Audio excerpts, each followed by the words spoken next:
Delhi university మాజీ professor సాయిబాబాకు ఊరట లభించింది. ఆయనపై ఉన్న కేసును ముంబై హైకోర్టు కొట్టేసింది. సాయిబాబాతో పాటు మరో 5గురిని ముంబై కోర్టు నిర్దోషులుగా ప్రకటించింది. దీంతో కొన్నేళ్లుగా జైలులో ఉన్న సాయిబాబా విడుదలయ్యే అవకాశం ఉంది.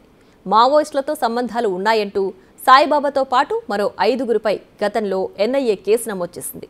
ఈ కేసును విచారించిన ముంబై కోర్టు వాళ్లను నిర్దోషులుగా ప్రకటించింది.